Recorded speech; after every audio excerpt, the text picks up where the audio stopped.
Listo.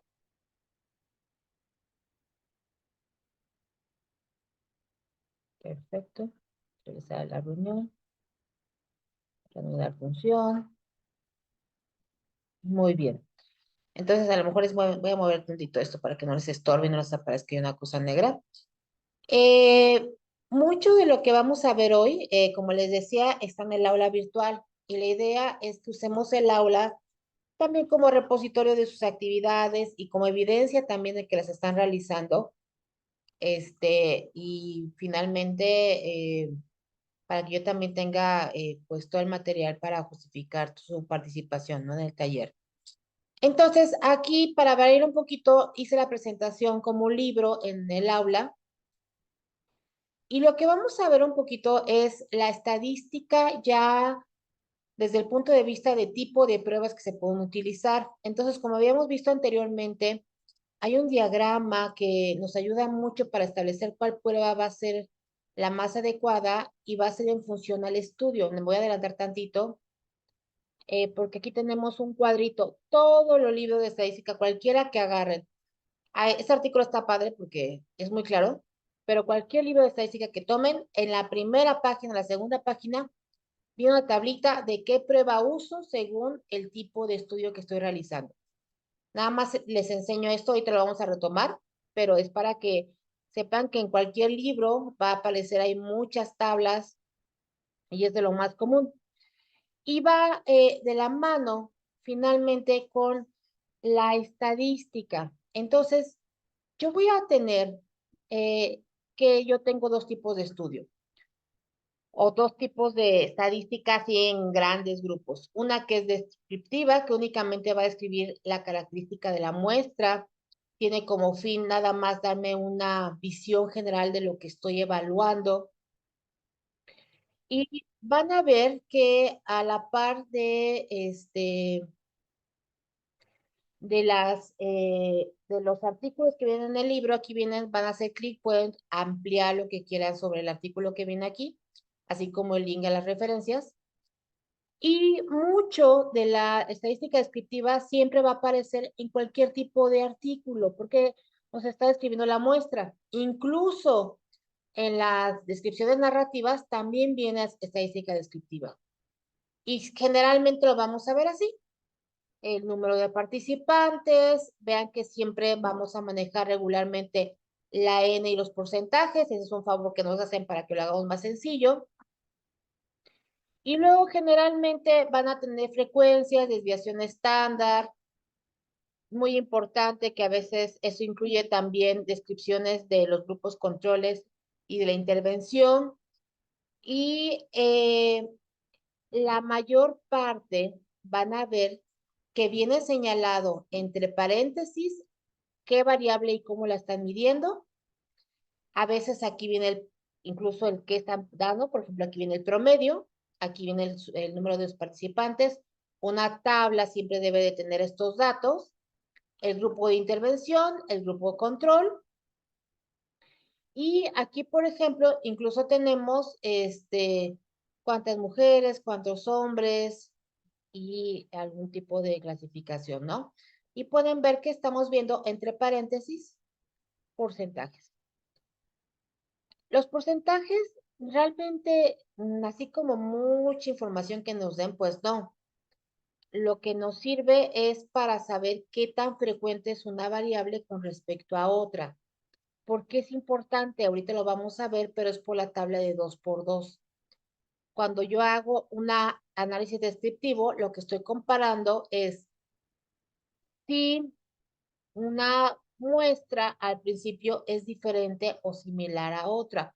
No hablamos de causalidad, es únicamente descriptivo. Y la manera de saber que son diferentes o iguales esa es por medio cuando son variables nominales por una tabla de frecuencias. Y eso se va a ver un poquito con los porcentajes. Ahora, una parte que es más compleja es cuando tenemos una hipótesis.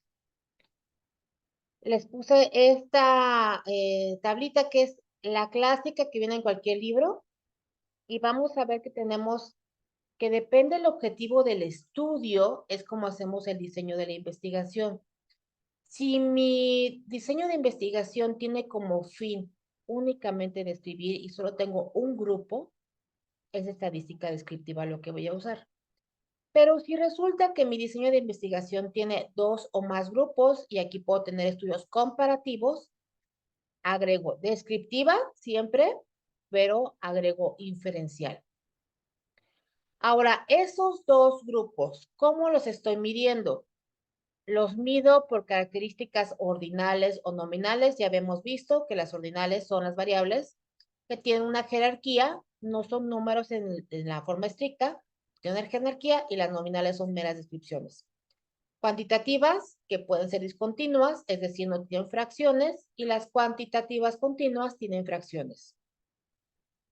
Si yo, por la naturaleza de la variable, es ordinal, nominal o discontinua, forzosamente la variable es no paramétrica. Quiere decir, ¿se acuerdan de la curva de Gauss? No tiene un comportamiento normal. Pero si yo tengo variables cuantitativas continuas y además tienen distribución normal, puedo utilizar estadística paramétrica. ¿Qué quiere decir paramétrica? Algo muy sencillo que es cumple los parámetros de normalidad. Y ahí se acaba. Este artículo les recomiendo mucho, está muy bonito, es una serie de artículos que evalúan cómo realizar investigación y cómo elegir la prueba estadística adecuada. Está muy claro, la verdad es que si quieren ahondar en eso, sin problema. Y vamos a tener diferentes tipos de prueba. Entonces, esta es una tablita donde nos habla de si las muestras son dependientes o independientes.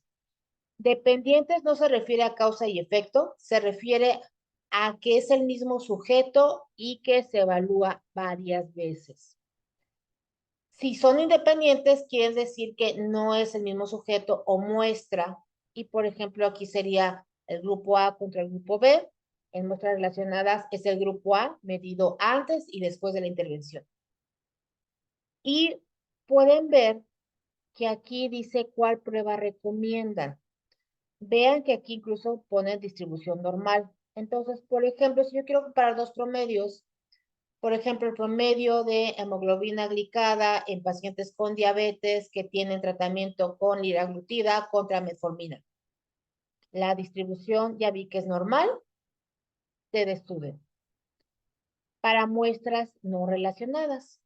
Pero resulta que yo quiero comparar la mejoría en los niveles de hemoglobina glicada también, pero con metformina en la misma muestra de pacientes, de Student, pero para muestras variadas.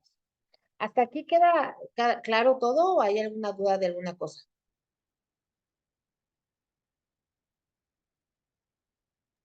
Vamos bien. Perfecto.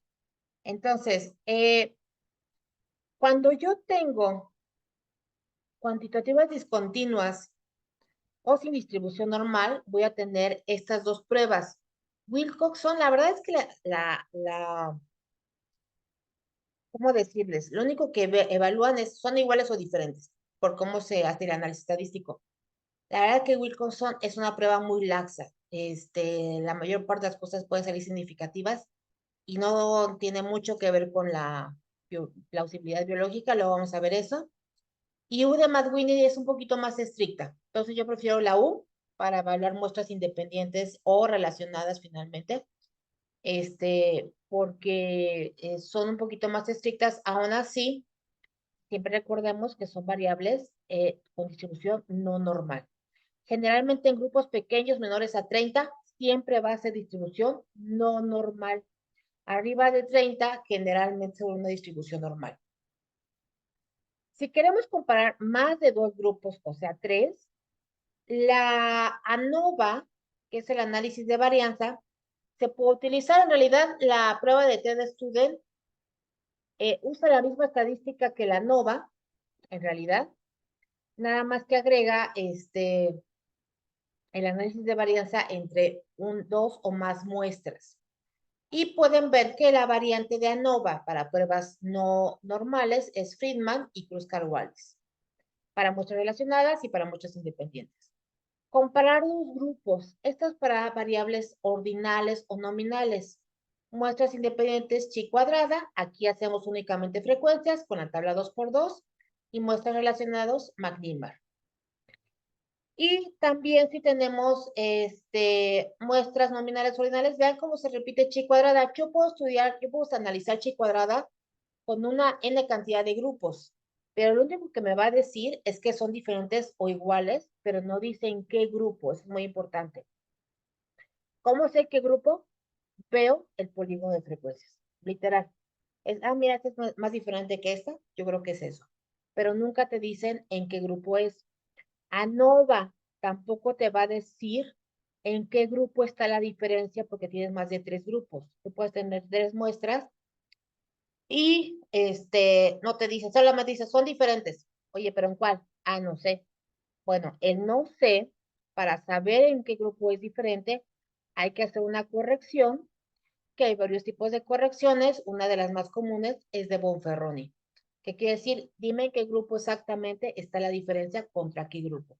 Y así podemos saberlo. Y para correlacionar, también vamos a tener el coeficiente de correlación de Pearson, cuando son muestras normales, y de Spearman, cuando son muestras no normales. Esto seguramente lo han visto por muchos lados y realmente son muy similares los valores.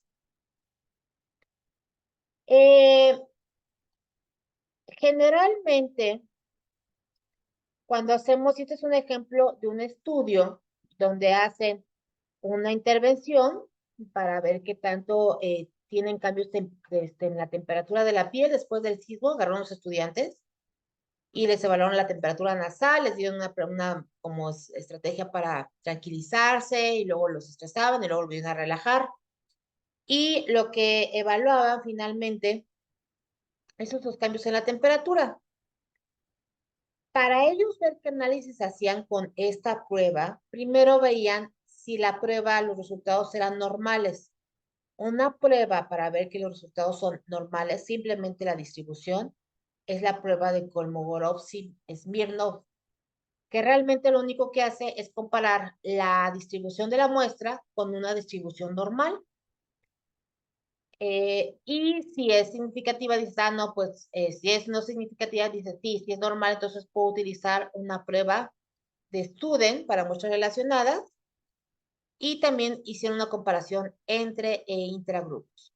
Lo que me interesa un poquito de esto es que noten que ellos usaron estas pruebas para estadísticas no paramétricas porque evalúan variables psicométricas. Y con esta tablita, lo que van a ver es que van a decir, pues en la línea base está más o menos, ¿no? Pero luego aumentaron el estrés y luego bajaron otra vez la relajación. Y aquí podemos ver que el incremento y decremento va a depender un poquito de estos cambios. Nosotros vamos a la descripción de las variables y vean que aquí tenemos estos 3 asteriscos, que quiere decir que es significativo con una P menor a 0.001.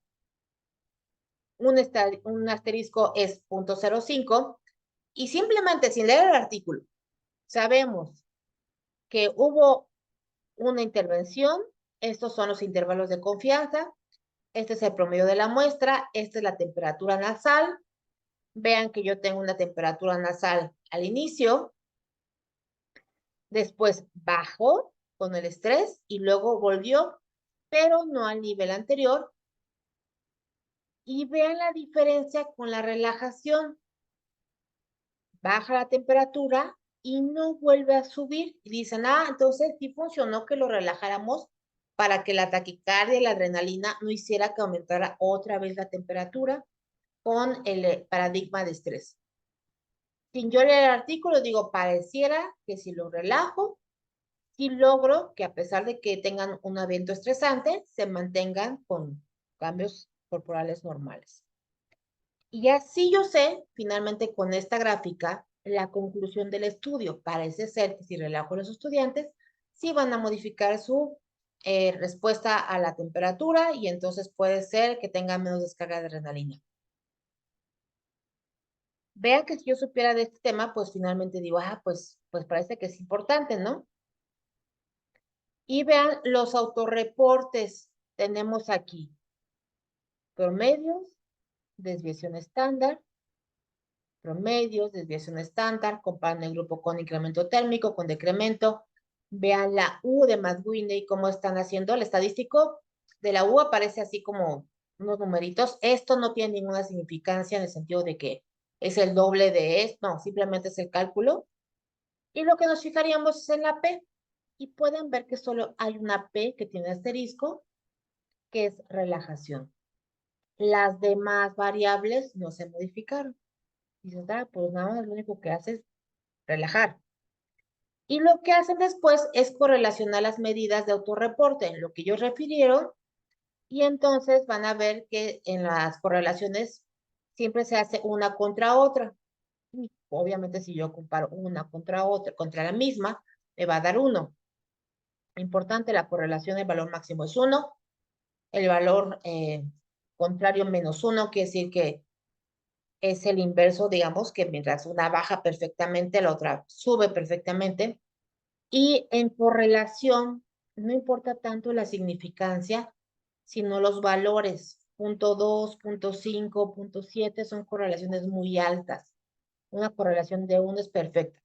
Entonces, obviamente, estrés y con la prueba se correlaciona con ansiedad, alexitimia se correlaciona con apoyo social, estrés pretest se correlaciona con alexitimia de manera inversa. Fíjense, pero aquí me faltó, alexitimia con apoyo social se correlaciona, pero de manera inversa. Vean que es menos 0.559. Quiere decir que mientras más alexitimia tenga, menos apoyo social tengo, o al revés, entre más apoyo social tenga, menos alexitimia tengo. Esta sería la interpretación. Diferencias únicamente relajación y constructos que se parecen mucho se correlacionan también, que es parte de lo esperado. Ahora, algo que es bien importante, generalmente nos enseñaron que el valor de peso de 0.05 ya, si está, es que ya solucionamos el problema y va a estar todo muy fabuloso. En realidad, no. La primera, el valor de 0.05 es la cosa más arbitraria que existe. A alguien, un punto específicamente, por ahí de 1900, se le ocurrió que era un buen valor. Que si yo hacía un experimento 100 veces, el 95% de las veces, si lo repetía, podría ser que no fuera por azar. Y dijo, pues me suena bien. Luego vamos a ver que este 5% se queda muy grande para estudios genéticos y se tiene que reducir muchísimo. Entonces, este valor de P es arbitrario, no tiene ninguna lógica y lo único que implica es que existe un 5% de probabilidad de que yo obtenga mi resultado solo por azar. ¿Cuáles son los errores frecuentes sobre el concepto del valor de P? El valor de P significa la probabilidad de que la hipótesis nula sea cierta. No es cierto. El valor de P significa que la hipótesis nula es falsa. Tampoco es cierto. Tampoco implica que la hipótesis nula, o sea, el hecho de que tengamos menos o más 0.05 no te está diciendo en realidad que sea cierto, que sea falso, ni siquiera te está diciendo que puedes confiar o no puedes confiar.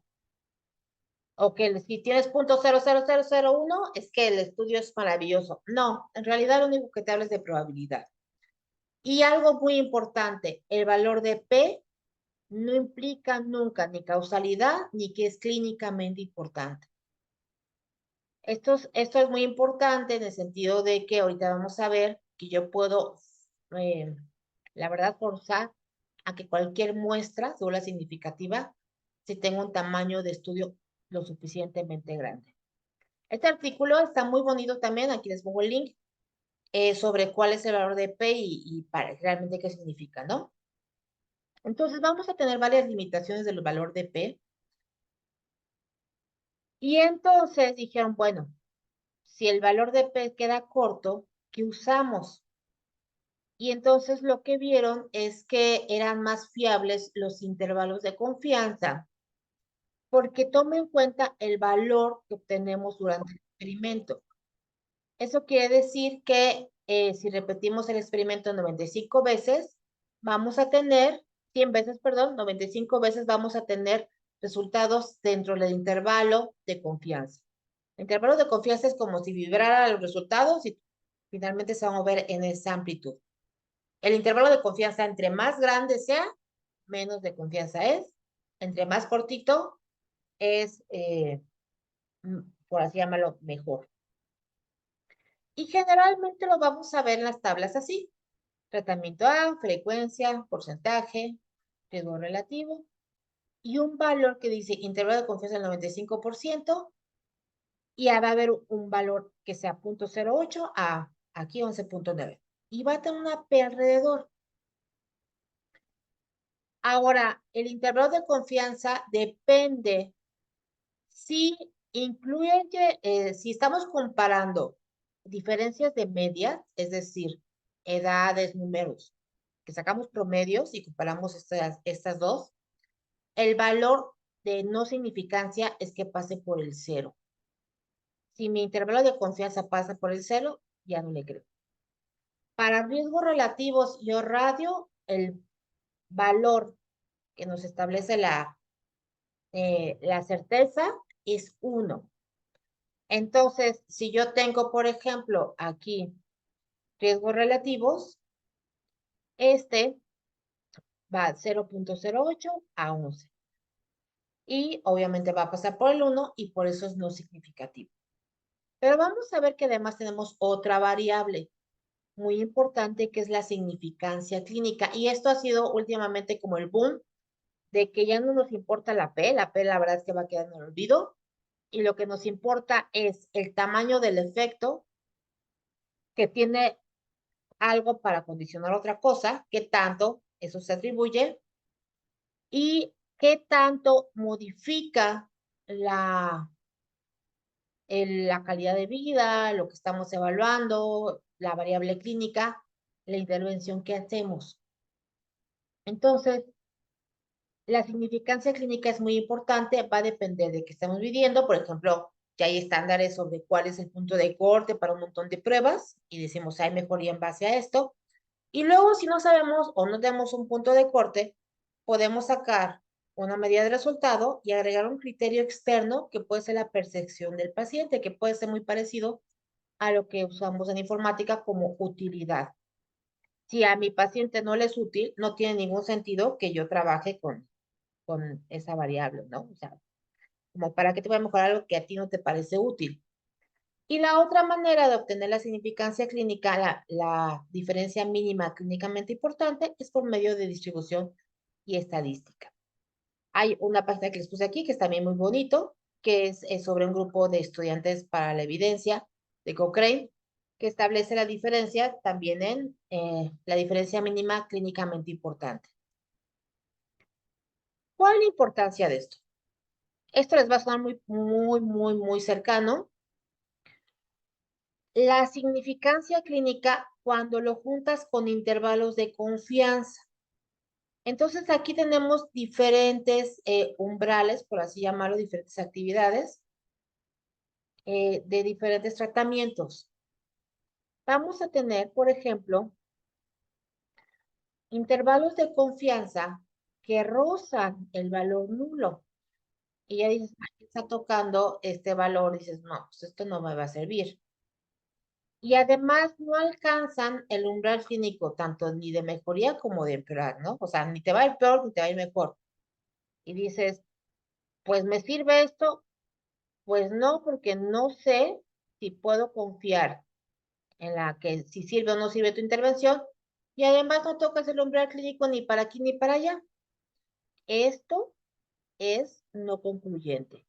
Y vean cómo podemos tener diferentes escenarios donde yo modifique el umbral clínico y obtener una distribución también diferente, pero esa navecita roja, recuerden, promedio, desviación estándar y intervalo de confianza, está tocando los diferentes valores nulos. Esto no es estadísticamente significativo y además no alcanza el umbral clínico. Vamos a ver, por ejemplo, el verde. El verde pasa un poquito por la asociación clínica, pero yo quisiera que me llegara hasta el otro lado y me dijera, bueno, sí, sí mejora, pero se queda cortito.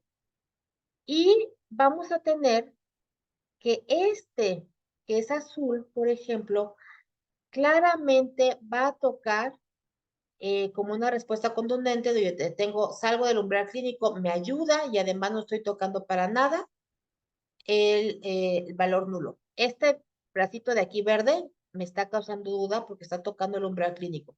Yo quisiera que no lo tocara, que estuviera totalmente despegado para estar segura que sí saltó hacia la mejoría. Y de la misma manera, el naranja que tenemos aquí abajito, resulta que ni toca los umbrales clínicos ni para bien ni para mal, y además toca el umbral, el valor nulo. O sea que dices, bueno, ni haces nada, pero tampoco es significativo. Y pueden ver que por ejemplo, tiene un intervalo muy grandote, tanto toca el, el valor nulo, pero también se va al umbral clínico de los dos lados. Desafortunadamente, esto hace que necesite más evidencia. Lo rojito me está diciendo, haz más estudios, no te alcanza para tomar decisiones esto. Y finalmente, podemos establecer como categoría sobre cuando juntamos intervalos de confianza y umbrales terapéuticos o clínicos. Y lo que nos está diciendo es que si es no concluyente, donde estamos tocando el valor nulo de significancia, no puedo tener ni evidencia a favor ni en contra. Y aguas, ¿eh? Porque esto no quiere decir que rechace la hipótesis, sino que me falta evidencia. Cuando hagamos metaanálisis, vamos a ver que esta es la conclusión más frecuente. Y no por eso vamos a decir que no sirven los estudios, sino que nos falta evidencia. Vamos a tener, por ejemplo, la contundente, que es la certeza de que esto sí sirve y es estadísticamente significativo, y además vemos claras diferencias, es que se presenta arriba o distal del umbral químico preestablecido, y además que esto nos va a ayudar a tomar decisiones clínicas claras, con certeza, tanto de como si suspendemos o continuamos o cambiamos el tratamiento. Y eh, las otras serían como un poquito el umbral, ¿no? De que no pareciera que hay mucho cambio en el clínicamente trascendente, no le va a cambiar mucho la variable, es decir, está dentro de un umbral estadístico que no nos deja duda, pero también es que no mejore mucho. Por ejemplo, si yo les digo, pues resulta que este medicamento te va a bajar 2 puntitos de glucemia y de 103 vas a pasar a 101, pues clínicamente va a decir, pues como que no me sirve de nada. Pero estadísticamente sí te baja 2 puntos, y eso es lo que luego les venden los farmacéuticas, de que vean la tabla enorme, que 2 puntos enormes de glucosa, pero clínicamente ese paciente no le sirve.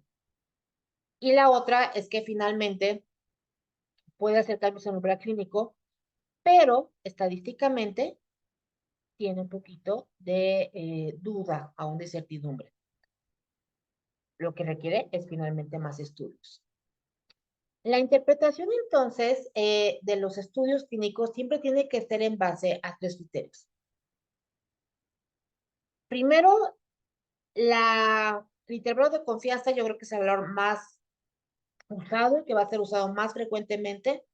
Hay algo que también se llama el tamaño del efecto, que es tanto o cuánto modifica cierta variable a otra. Se espera que un tamaño del efecto mayor a 0.3, que sería un poquito de valor parecido a las correlaciones, empieza a ser como decente, la verdad es que es leve, y en variables biológicas arriba de 0.6 es increíble, ¿no? Es como de, esto sí es la causa de esto. Mucho de que lo que podemos hacer también es que cuando hablamos de causalidad, todo lo que se menciona atrás son pruebas de hipótesis, pero no hablamos de causalidad. La causalidad se establece cuando la variable dependiente puede modificarse en relación a una variable independiente. Cuando yo empiezo a notar variables dependientes e independientes, estoy hablando de modelos de regresión. ¿Qué quiere decir esto? Donde yo una variable numérica veo cómo le afecta otra variable numérica o la presencia o ausencia de una variable. Y a eso le doy un peso. Y entonces, por ejemplo, en el modelo de depresión, las mujeres tienen más riesgo de depresión que los hombres. Y eso lo podemos ver con el modelo de regresión, donde el ser mujer ya te agrega un punto 3 de más riesgo a tener depresión. Cuando hablamos entonces de modelos de regresión, hablamos de causalidad y hablamos de cómo una variable contribuye a que se presente otra. Ahora los modelos de regresión son artificiales porque son regresiones lineales y la mayor parte de las variables biológicas no son lineales, sino que son de otra naturaleza cuadrática o otra forma. Y cuando hablamos entonces de causalidad, lo más útil es usar modelos de regresión logística o modelos estructurales, que ese ya es análisis multivariate. Ya es otra ventanita, ¿no? Pero justo nada más para hablar de que esos son los que podrían decirnos inferencia, causalidad. Lo que vimos antes, lo único que dice es que cuando se presenta una cosa, se presenta otra. Pero no quiere decir que es consecuencia A. Y eso es muy importante porque hay muchos artículos que de pronto en base a una TED Student dicen son diferentes y entonces quiere decir que la depresión sí es muy diferente por el que el grupo A lo tuvo por X cosa. Y esto explica por qué sucede. Eso es un error. Lo único que está diciendo son diferentes y ya. No te está diciendo causa, no te está diciendo plausibilidad biológica, no te está diciendo que hay un gradiente, que son las características que necesitas para hablar de variable del tamaño del efecto. Muy bien. ¿Dudas de lo que vimos ahorita?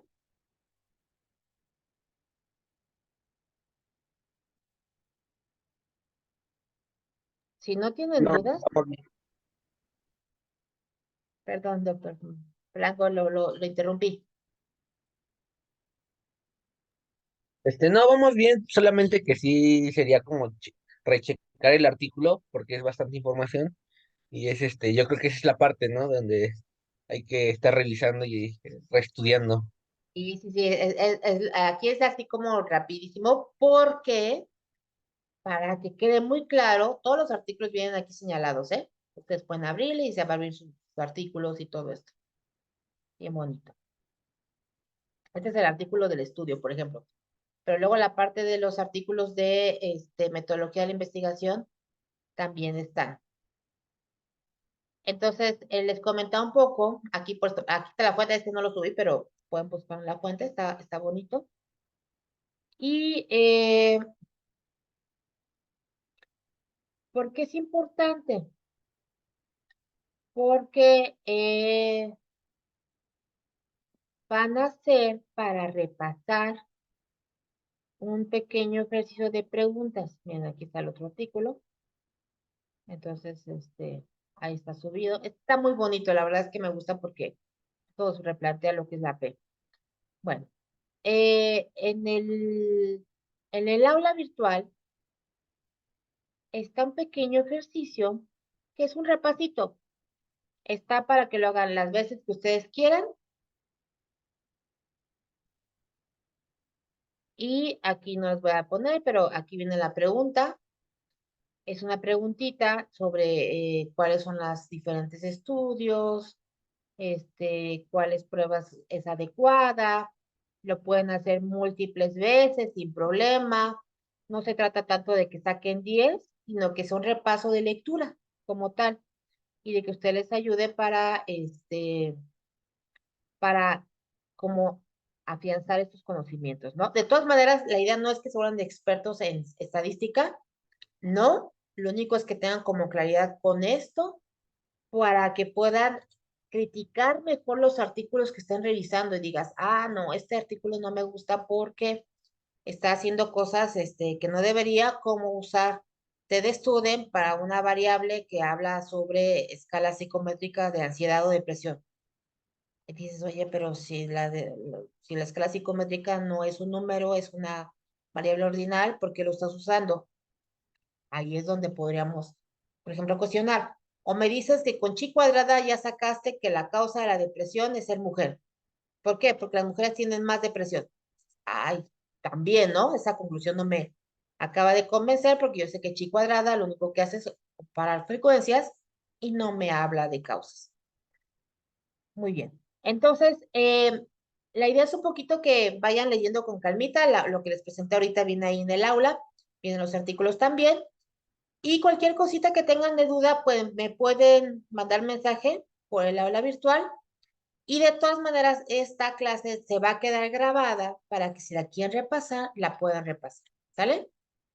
No sé si tengan alguna otra duda de cualquier cosa. No, doctora, muchas gracias.